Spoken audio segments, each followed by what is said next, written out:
Familia Calvary, buenos días. Bienvenidos a esta su casa.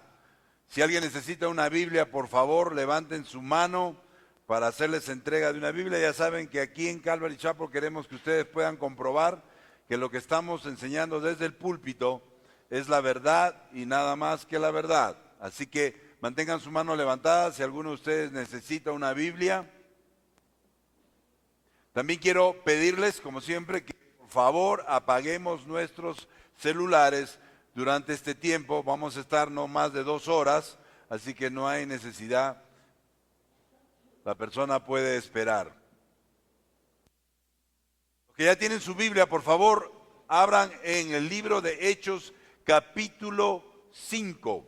Vamos a continuar nuestro estudio que titulamos desde un comienzo, La Iglesia dotada del poder del Espíritu Santo.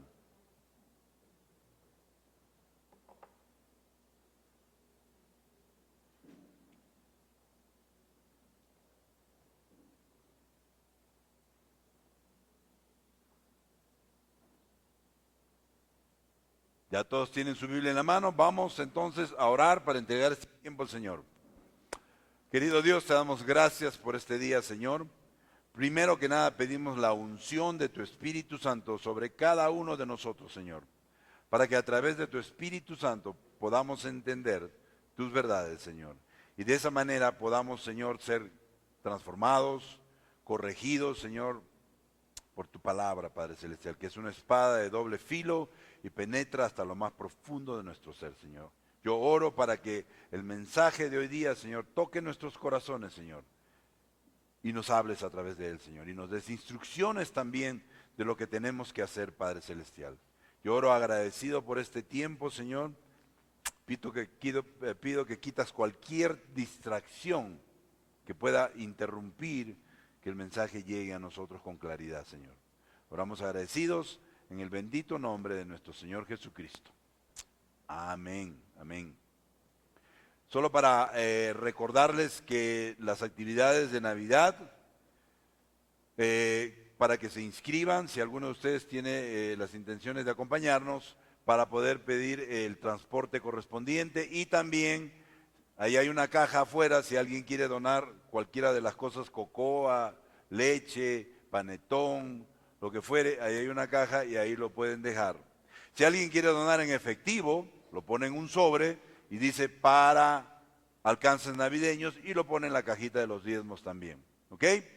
Bueno, ahora sí, empezamos nuestro estudio y quiero recordarles, la semana pasada terminamos de estudiar los versículos del 5 al 11 de este capítulo 5 del libro de Hechos. Y hablamos mucho sobre la hipocresía, ¿no? Y cómo Dios claramente nos demuestra con la muerte de Ananías y Zafira que la hipocresía no es ni será tolerada en la iglesia. La disciplina, iglesia, es algo muy importante. Es como cuando un hijo se porta mal y debe ser corregido, debe ser castigado, pero si se porta bien, será premiado. Y nunca debe ser al revés.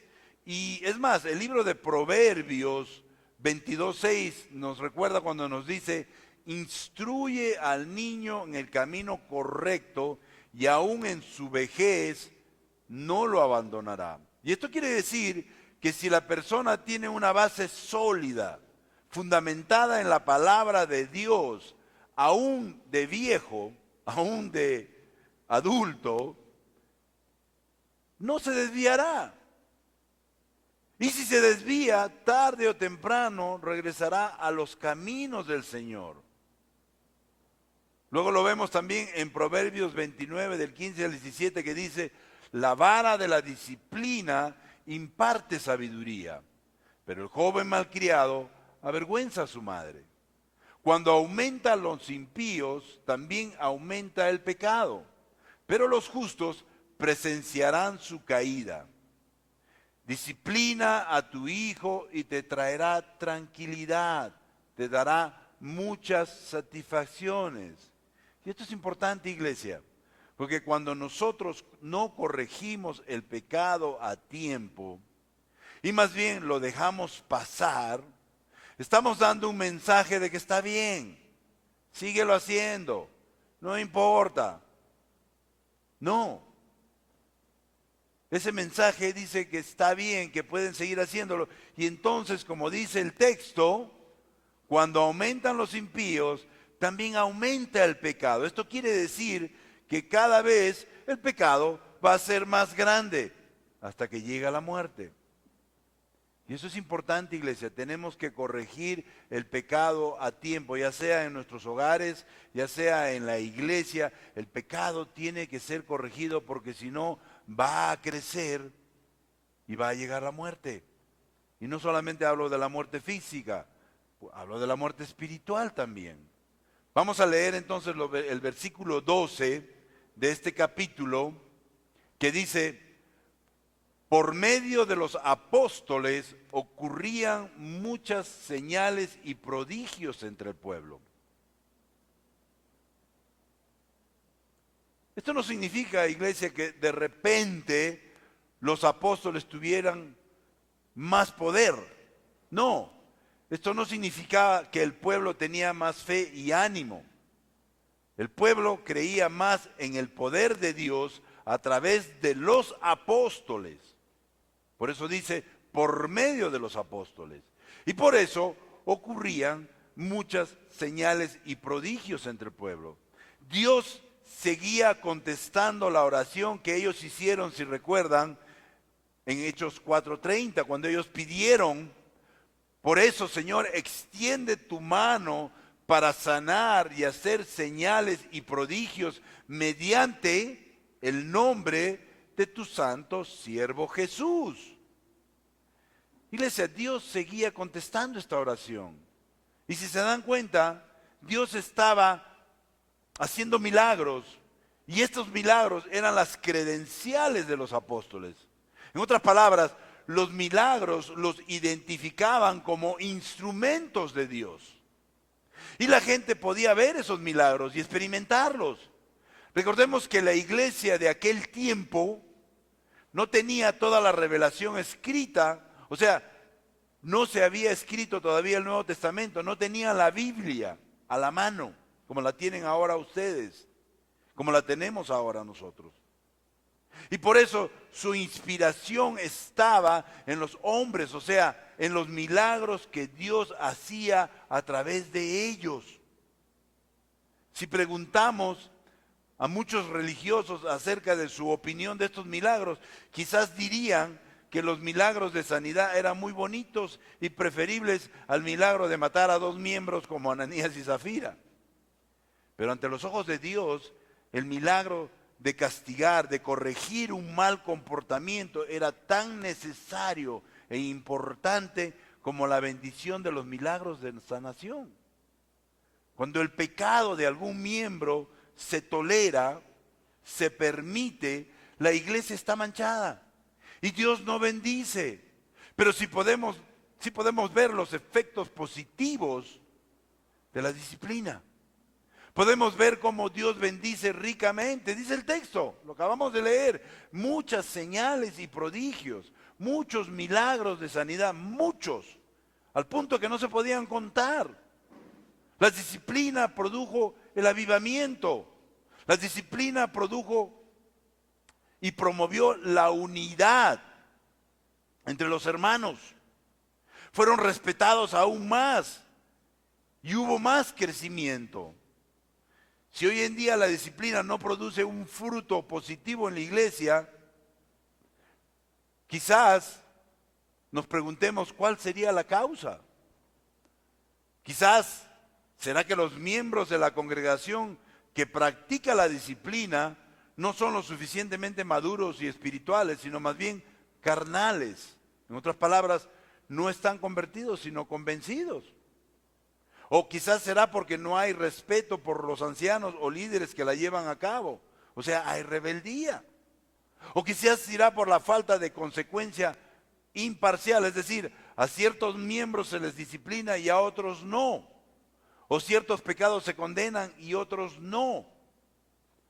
No lo sabemos con exactitud, pero lo que sí sabemos es que si la disciplina no se lleva a cabo conforme a la enseñanza bíblica sobre el tema, nunca tendrá resultados positivos. Pero eso no es lo que vemos aquí. Al contrario, dice el texto, y todos los creyentes se reunían de común acuerdo, que aunque los gobernantes los habían amenazado, que aunque los gobernantes habían prohibido que hablaran en el nombre de Jesús, ellos seguían reuniéndose para predicar la palabra y haciendo milagros en su nombre. Tanto así que el texto dice que lo hacían en el pórtico de Salomón. Para los que no saben, el pórtico de Salomón era la entrada principal al templo. Esto quiere decir que estaban ahí, por donde todo el mundo pasaba. O sea, no se escondían, a pesar de que los habían amenazado, a pesar de que los habían prohibido, a pesar de que los habían puesto en la cárcel. Ellos no se escondían, no. Por el contrario, estaban en el lugar más público, a vista y paciencia de las autoridades, porque no tenían temor, no tenían vergüenza. Y muchas veces pasa, incluso en la iglesia, oye, vamos a evangelizar. No, tengo temor, tengo vergüenza. ¿Por qué no le hablas a tu familia? No, es que ellos no son de la misma religión y me van a criticar. Ellos estaban amenazados que iban a ir a la cárcel. Ellos estaban amenazados que los iban a azotar, los iban a apedrear.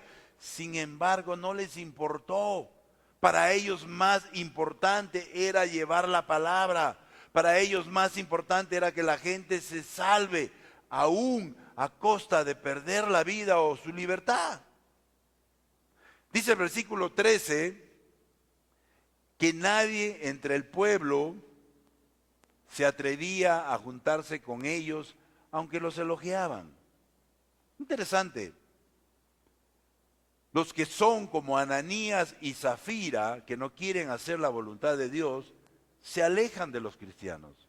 No quieren que el mundo los asocie con ellos. Tienen vergüenza. Ay, ¿qué van a decir de mí si voy a esa iglesia de azul y blanco?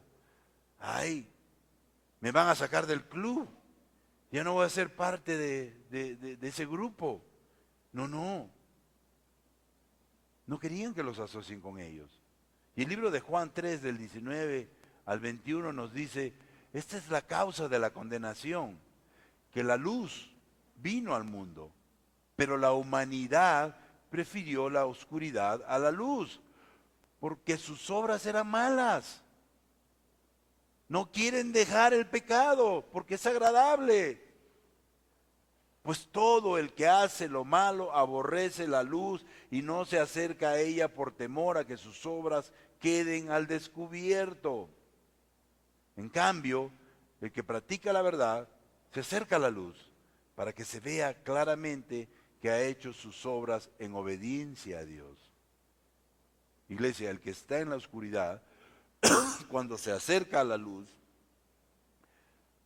lo ciega. Yo recuerdo que teníamos y tenemos unos amigos en Estados Unidos que cuando nos hicimos cristianos, ellos se alejaron un poco de nosotros. Pero un día nos llamaron porque estaban teniendo muchos problemas. Y una de las cosas que nos dijeron fue que cuando nosotros llegábamos a su casa que siempre estaba oscura, que se alumbraba tanto que los cegaba, era como si entrara el sol con fuerza. Y eso es lo que pasa, iglesia. Esa luz que vive en nosotros ciega, incomoda a una persona que está en la oscuridad. Por eso dice el texto que nadie entre el pueblo se atrevía a juntarse con ellos. Posiblemente algunos de ellos simpatizaban con los apóstoles, creían en las enseñanzas y prácticas, pero no tenían la humildad o el valor necesarios para acercarse a ellos.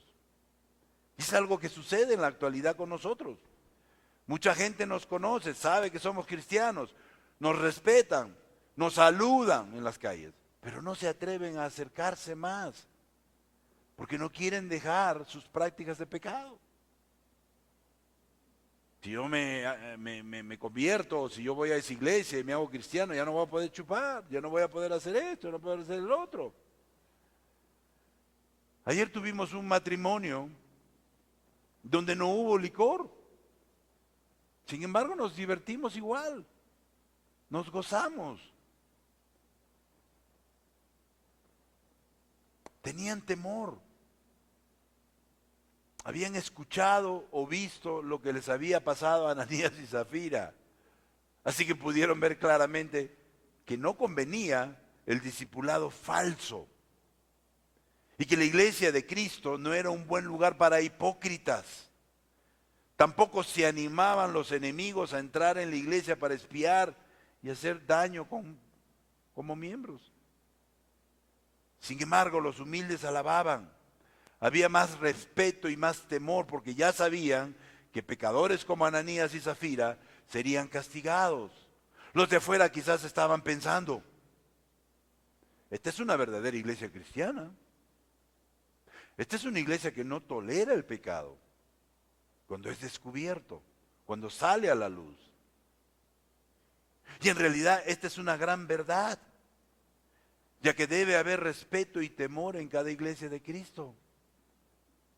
Muchas iglesias de Cristo solo quieren convertir más gente. Y eso está bien. Ese debe ser nuestra meta.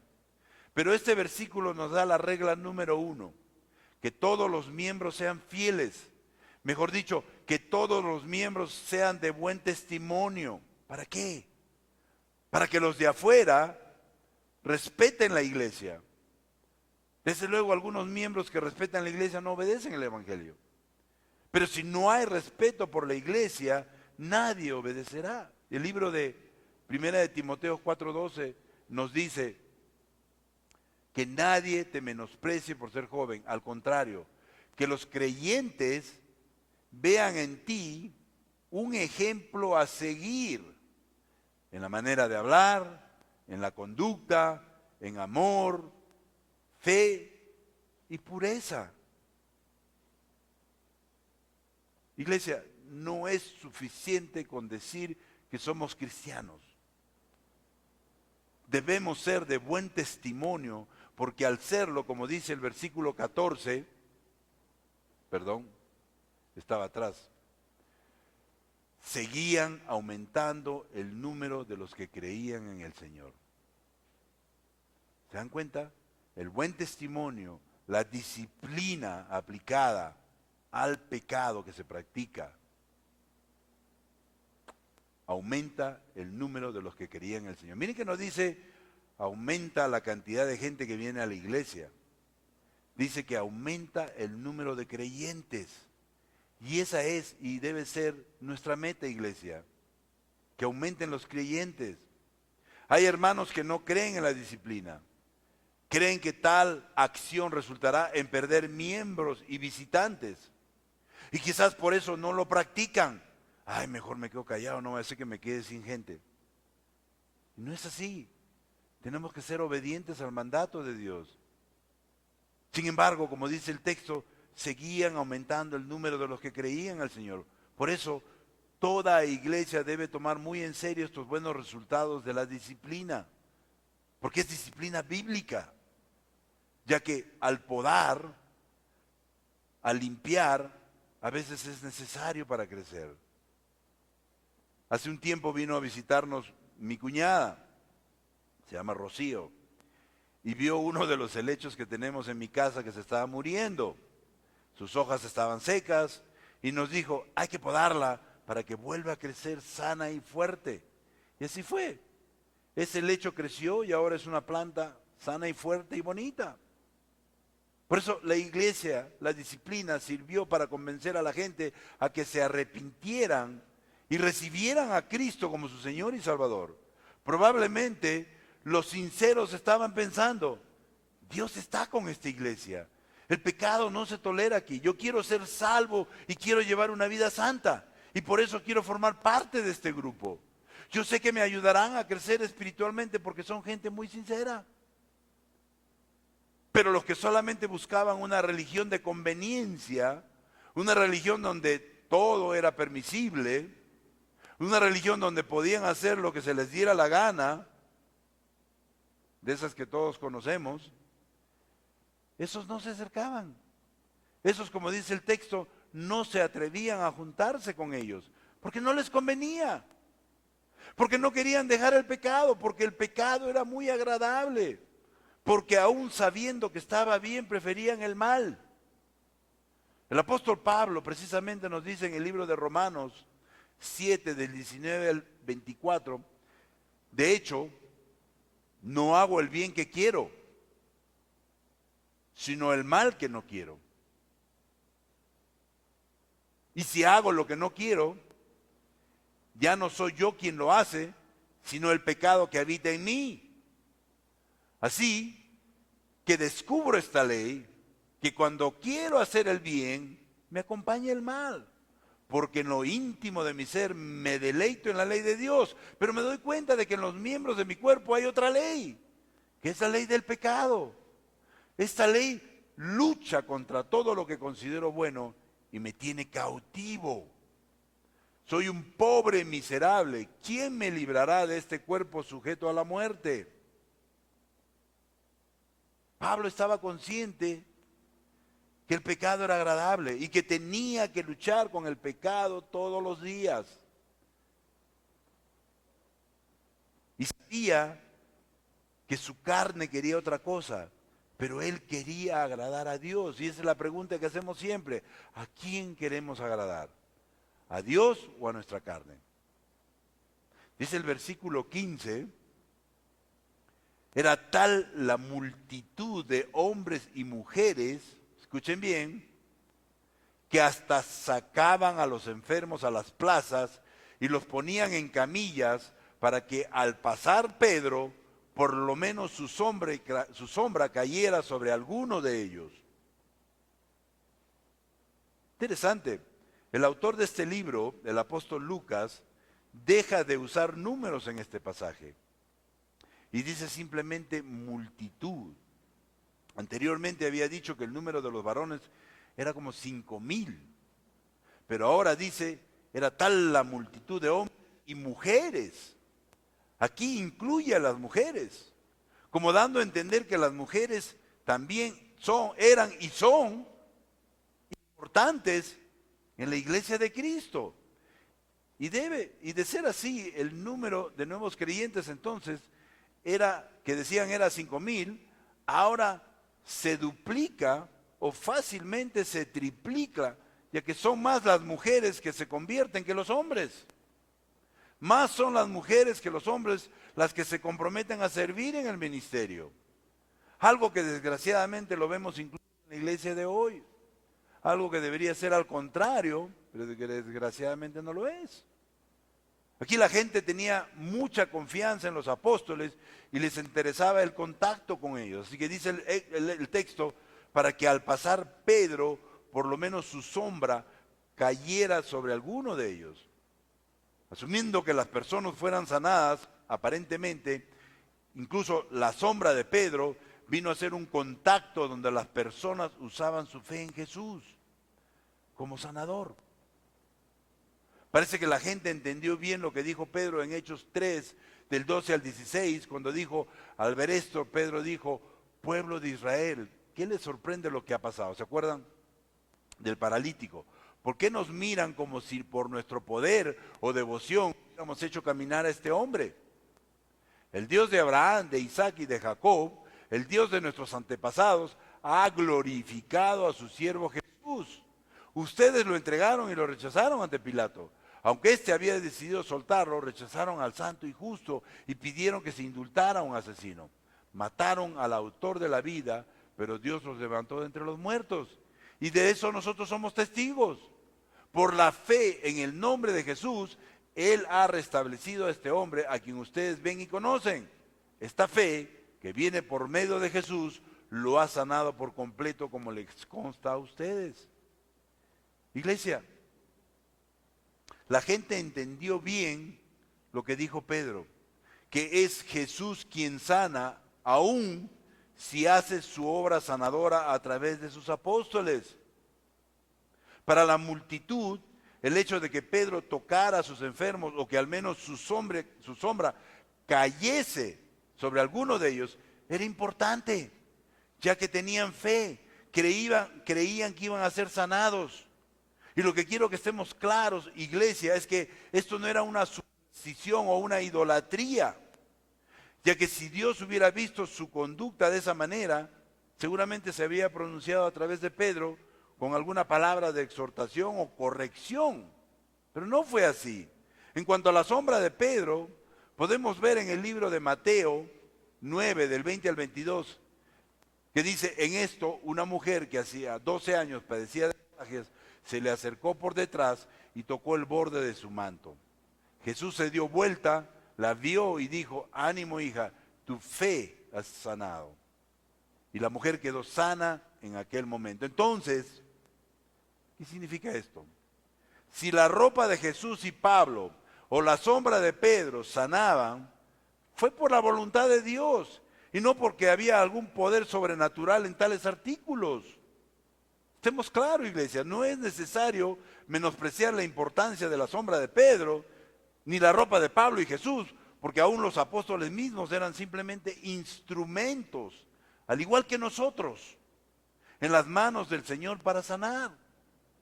Lo que quiero que entendamos es que no había poder en la sombra de Pedro, pero tampoco había poder en Pedro mismo, aparte del poder que el Señor mismo le había dado a través de su Espíritu Santo. Así que este hecho no apoya en lo más mínimo la práctica de conservar supuestas reliquias con la creencia de que pueden hacer milagros, como por ejemplo huesos de santos, astillas de la cruz que a veces venden por ahí, un pedazo de yeso de alguna estatua. Compre este pedacito de yeso, póngala debajo de su almohada que la va a sanar con seguridad, o una estampita, etcétera, etcétera. Con seguridad, ninguno de estos objetos tiene poder para hacer milagros. Y quizás tú estás pensando en este momento: no es cierto, pastor, eso no es cierto, porque a mí el amito del cabalito me hizo un milagro. Y yo te pregunto, ¿te duró? ¿Te arregló la vida o después te la empeoró? Porque es bueno que sepamos, iglesia, que el diablo también hace milagros, pero él después se los cobra y te los va a cobrar. Para los que no saben, la palabra milagro significa hecho sobrenatural, o sea, un hecho que es difícil de explicar o de probar. Y el diablo, en el afán de querer imitar a Dios, hace milagros. Pero entendamos también que él tiene que pedirle permiso a Dios para hacerlo. Y muchas veces Dios lo permite para probar nuestra fe y ver en quién realmente creemos, en quién o en qué realmente ponemos nuestra fe. Dice el versículo 16 que también de los pueblos vecinos a Jerusalén acudían multitudes que llevaban personas enfermas y atormentadas por espíritus malignos, y todas eran sanadas. Estos milagros indican que la fama de los apóstoles se extendió a otros pueblos. Esta es la primera vez en que se menciona incluso la obra extendiéndose más allá de Jerusalén, que la gente iba allí en vez de que los apóstoles fueran a ellos. Esto fue emocionante, pero exactamente conforme al mandato de Jesús. Recordemos el libro de Hechos 1:8, cuando él dijo: pero cuando venga el Espíritu Santo sobre ustedes, recibirán poder y serán mis testigos tanto en Jerusalén como en toda Judea y Samaria y hasta los confines de la tierra. Jesús les ordenó que fueran a Jerusalén, a toda Judea, a Samaria y hasta los confines de la tierra. Sin embargo, los cristianos no salieron de Jerusalén hasta que fueron forzados por la persecución. Lo vemos más adelante en Hechos 8, segunda parte, que dice: aquel día se desató una gran persecución contra la iglesia en Jerusalén y todos, excepto los apóstoles, se dispersaron por las regiones de Judea y Samaria. Los cristianos tuvieron que ser perseguidos para salir de Jerusalén. Mejor dicho, salieron por la fuerza y no por la voluntad propia. Pero igual, Dios se glorificó. Pero luego dice el texto, y todos eran sanados. Esto nos muestra que a pesar de todo, Dios siempre se glorifica, pero aquí la gran diferencia entre la obra de sanar de los apóstoles y la supuesta sanidad de los modernistas es que aquí todos eran sanados sin excepción. Los apóstoles no despidieron a las personas que ellos no podían sanar, excusándose que éstas no fueron sanadas porque de repente les faltó fe. Al contrario, nadie volvió a su casa decepcionado. Sin embargo, en la actualidad vemos campañas de sanación, vemos campañas para sanar gente, pero la característica principal de ellas es su fracaso en no sanar. Y en este texto, la gente llegó a los apóstoles y estos los sanaron. Dice, sanaron a todos. No había fracasos como en Mateo 17:16. Se los traje a tus discípulos, pero no pudieron sanarlo. Pero hoy en día, los que se hacen llamar sanadores ponen letreros y anuncios donde dicen, todos los martes tendremos día de sanidad de 7 a 8 p.m. Probablemente han visto esos letreros en algunas iglesias. Como si ellos pudieran condicionar a Dios para que sane solo los martes y a una hora determinada. Se olvidaron la parte de la oración que dice que sea tu voluntad, no la mía. Señor, estas personas usan tiendas de campaña o alquilan salones grandes. Luego entrevistan a la gente para seleccionar a quienes sanar y a quienes no. Y sobre todo para quitarles su dinero. En muchísimos casos, después de la campaña de sanidad, los supuestos sanados vuelven a sus camas y sillas de ruedas. O los llevan otra vez al hospital o a la clínica donde estaban antes de llegar a la campaña. Y los que tiraron sus muletas por ahí las están buscando o están buscando otras. Todos estos sanadores son fraudulentos. ¿Saben por qué? Porque no es bíblico. En ninguna parte de la Biblia dice que tú puedes condicionar a Dios para que sane tal día a tal hora. Dios sana cuando se le da la gana y no sana cuando se le da la gana. Estos sanadores fraudulentos no quitan las enfermedades de la gente, sino solamente su dinero. Se aprovechan de ellas. En otras palabras, hacen un comercio con la palabra de Dios. Y el libro de 2 de Corintios 2:17 nos dice, a diferencia de muchos, nosotros no somos de los que trafican con la palabra de Dios. Más bien, hablamos con sinceridad delante de Él en Cristo, como enviados de Dios que somos. No comercian con la palabra de Dios.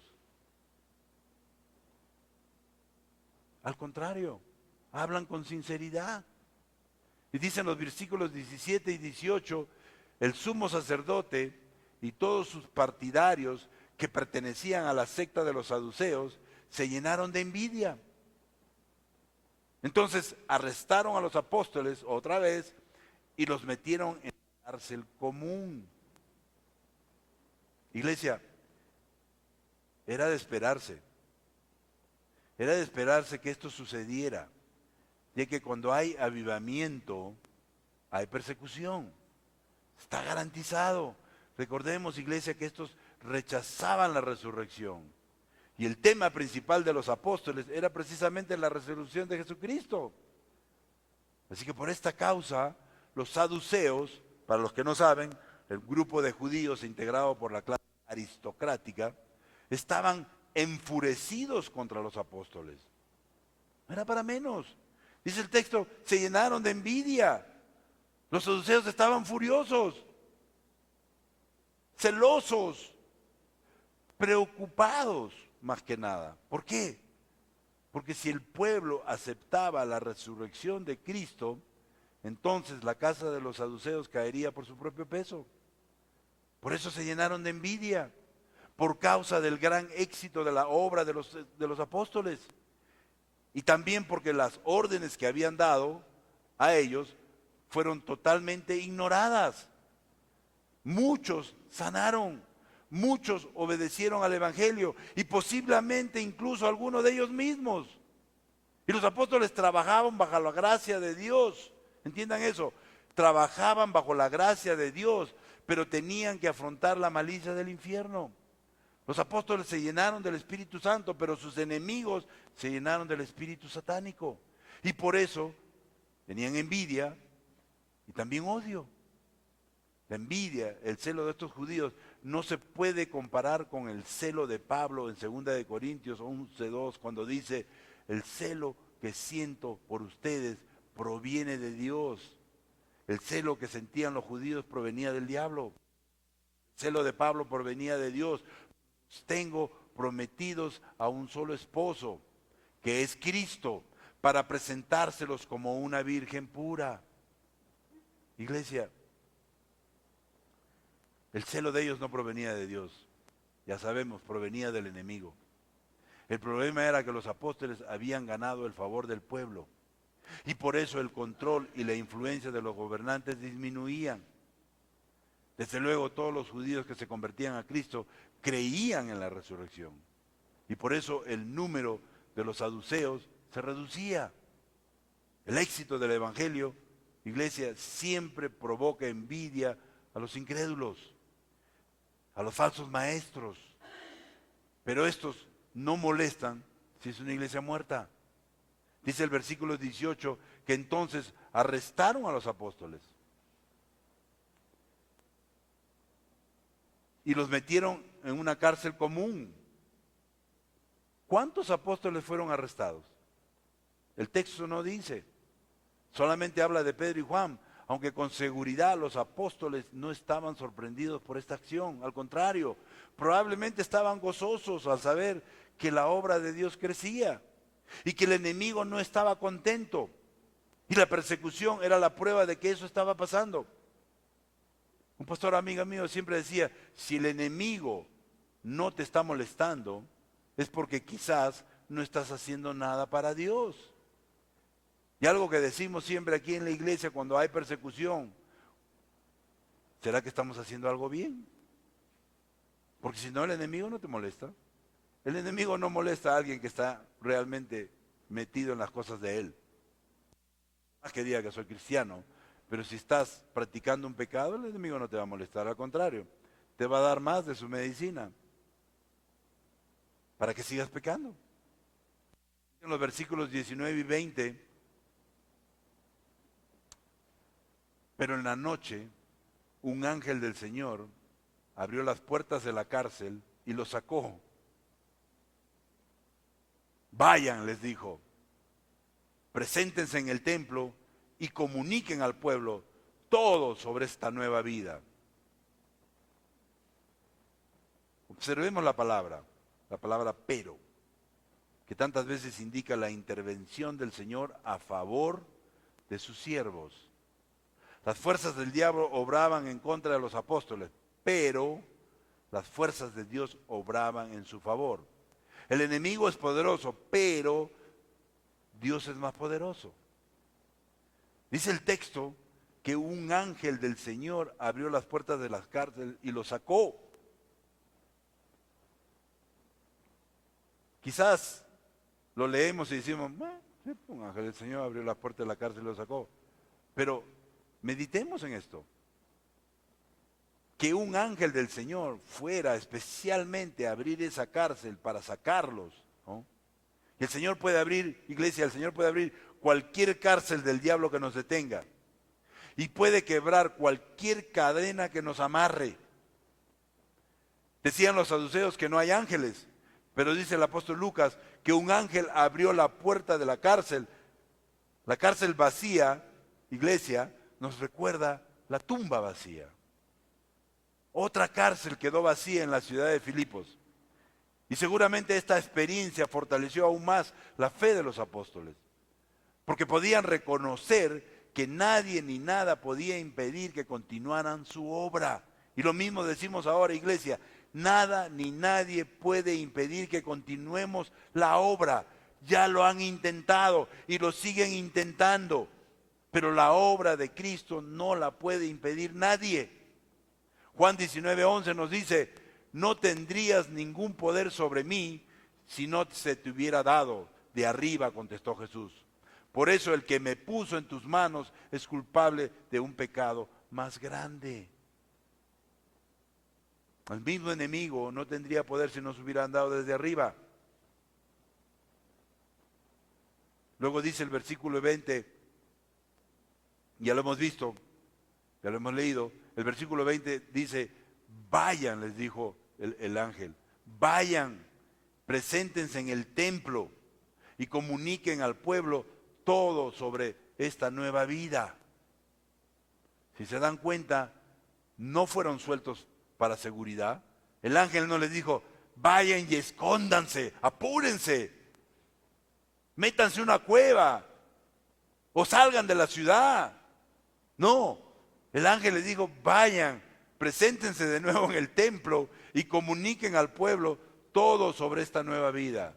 Mejor dicho, regresen al mismo sitio donde los arrestaron y los amenazaron y sigan predicando la palabra.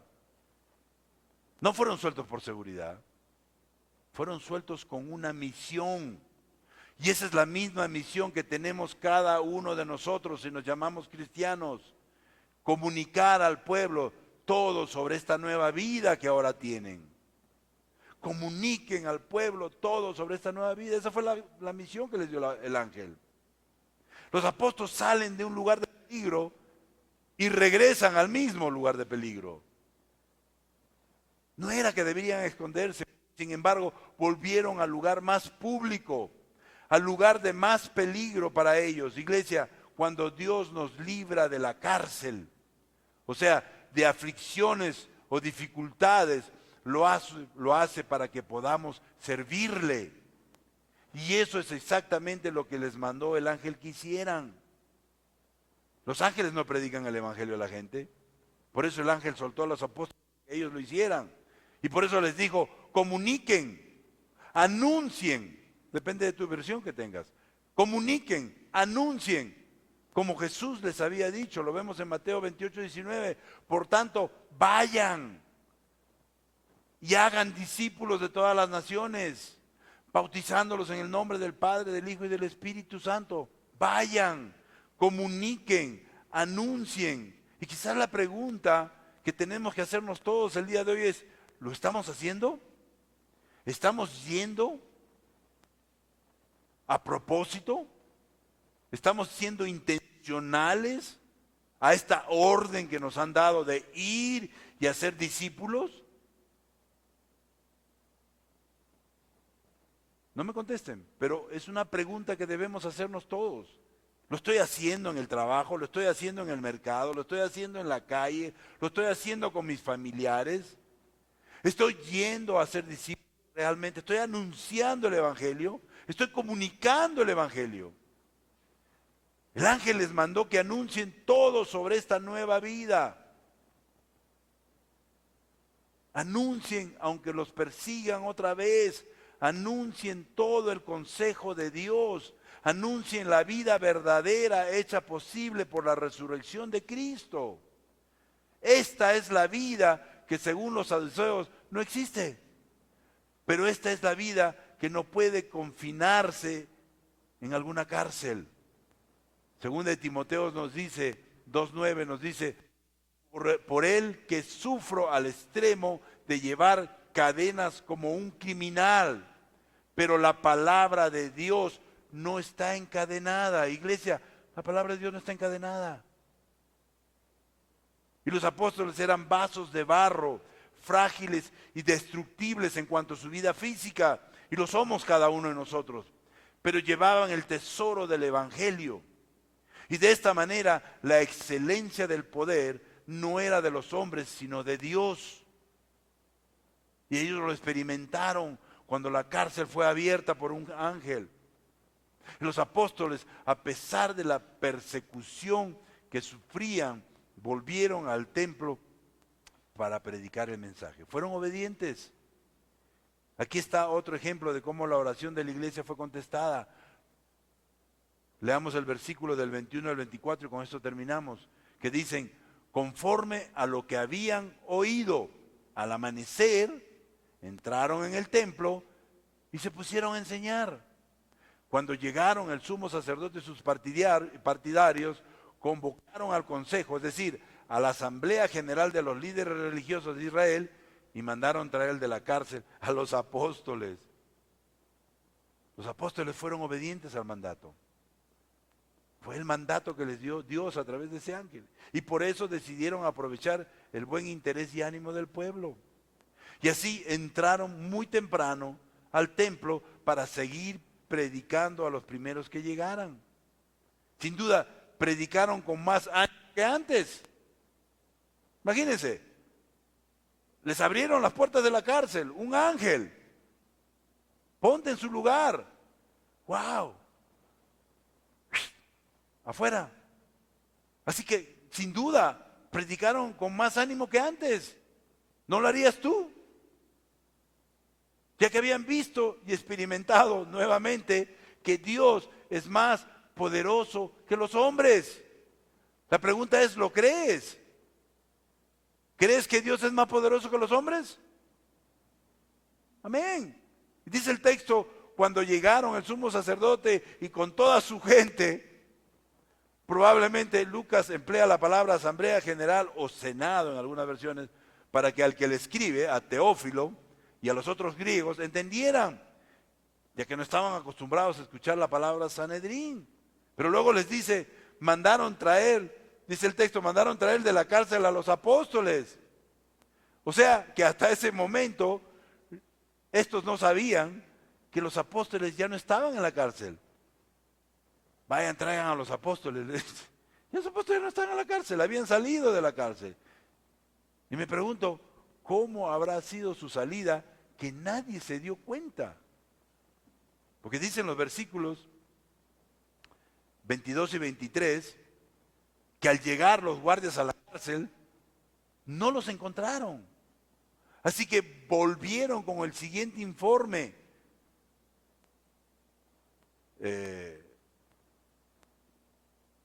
Encontramos la cárcel cerrada, con todas las medidas de seguridad, las alarmas no sonaron, y a los guardias seguían firmes en las puertas, pero cuando abrimos, no encontramos a nadie adentro. ¿Qué? ¿Cómo puede ser eso posible? ¿También ustedes han tomado? Sí, no había nadie en la cárcel. Imagínense la cara de las autoridades a escuchar a los guardias. Este milagro, de hecho que les recordó, seguramente les recordó, el milagro de la tumba vacía de Jesús. Y ahora en el caso de los guardias, no había negligencia o descuido de parte de ellos.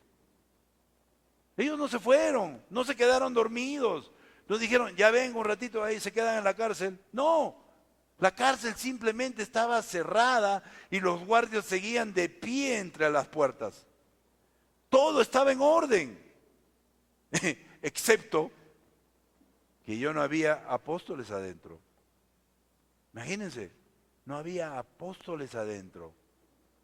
Y el versículo 24 dice que al oírlo el capitán de la guardia del templo y los jefes de los sacerdotes se quedaron perplejos, preguntándose, ¿en qué terminaría todo aquello? Les convenía a los oficiales temer a Dios y preocuparse por su rebelión contra Él. Estaban viendo un milagro otra vez, pero solamente se quedaron perplejos, dudando y ansiosos porque no podían explicar este fenómeno. ¿Qué clase de gente será esta que ni siquiera pueden quedarse dentro de una cárcel? ¿Pero cómo es posible? Estuvieron perplejos. Si hace poco admitieron el milagro de la curación del cojo e incluso se enteraron de muchos otros milagros, ¿qué se requiere para que tales hombres dejen de dudar? En su ciega rebelión persistían en luchar contra Dios, porque no era contra los apóstoles que estaban luchando. Iglesia, cuando alguien te persigue, no está luchando contra ti, Está luchando contra Dios. Y estos estaban luchando contra Dios, aunque su corazón estuviera lleno de dudas. Obviamente tenían el corazón endurecido y la conciencia cauterizada. El libro de Efesios 4:18 nos dice, tales enseñanzas provienen de embusteros hipócritas que tienen la conciencia endurecida. Ellos preguntándose en qué terminaría todo aquello, cuando más bien les convenía preguntarse, ¿qué hará Dios con nosotros ahora? Pero se preocupaba más por su autoridad sobre la gente y por la popularidad de los apóstoles. Esta pregunta, ¿en qué terminó aquello o en qué terminaría aquello en cuanto al progreso del Evangelio? Lo describe muy bien el resto del libro de Hechos cuando lo vamos a estudiar. Pero en cuanto a qué hará Dios con personas que siguen luchando contra Él, a pesar de tantas manifestaciones de su poder, a pesar de que están viendo los milagros en carne propia, el Salmo 37:20 nos dice, los malvados, los enemigos del Señor, acabarán por ser destruidos, desaparecerán como las flores silvestres se desvanecerán como el humo.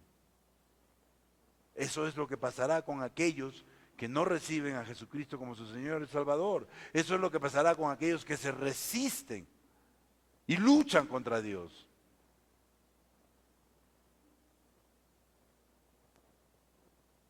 Iglesia, nuestra misión como cristianos es llevar las buenas nuevas, es predicar el Evangelio, es no tener temor, no tener vergüenza de ir a lugares públicos y dar un buen testimonio de la resurrección de Cristo y de la esperanza que tenemos ahora, de la salvación y de la nueva vida que tenemos ahora como cristianos. Y nunca debemos tener temor ni vergüenza. Al contrario, Él no nos ha dado un espíritu de temor, sino de valor, de dominio propio y de amor por el perdido. Y esa es nuestra misión. Y eso es lo que debemos estar haciendo ahora. Es un mandato de Dios. Si no lo hacemos, estamos en desobediencia. Pero de repente tú te estás preguntando, eso es para los cristianos, pero yo no soy cristiano. Bueno, si no lo eres, o si dudas serlo, yo quiero hacerte el día de hoy una invitación para que lo recibas como tu Señor y Salvador, para que tengas esa misma esperanza de la vida eterna. Y solamente quiero guiarte en una oración. Si hubiera una persona, aunque sea una, que no conoce del Señor, que no lo ha recibido, solamente quiero pedir que a la iglesia que esté en oración, y quiero invitarte, si eres tú, aunque sea si es una persona, a que repitas esta oración conmigo. Pero que sea una oración que salga de tu corazón, que realmente tú lo sientes. Vienes ya viniendo algún tiempo y de repente escuchas cosas de salvación, de la vida eterna, Hijo de Dios, y te preguntas, yo no soy ese hijo, pero quiero serlo. Quiero tener esa esperanza de la vida eterna, quiero tener una nueva vida. Pues si ese eres tú, repite esta oración conmigo. Querido Dios, reconozco que soy un pecador. Hoy me arrepiento de todos mis pecados. Hoy te recibo como mi Señor y Salvador Jesucristo. A partir de hoy soy salvo. Soy una nueva criatura en Cristo Jesús. Amén. Al final del servicio vamos a tener 2 personas aquí paradas si alguien necesita oración. Si alguien ha hecho esta oración para recibir a Cristo, por favor, déjenoslo saber. Queremos entregarte un libro, una Biblia, y que sepas un poquito más qué es lo que acabas de hacer, la decisión que acabas de tomar. Amén.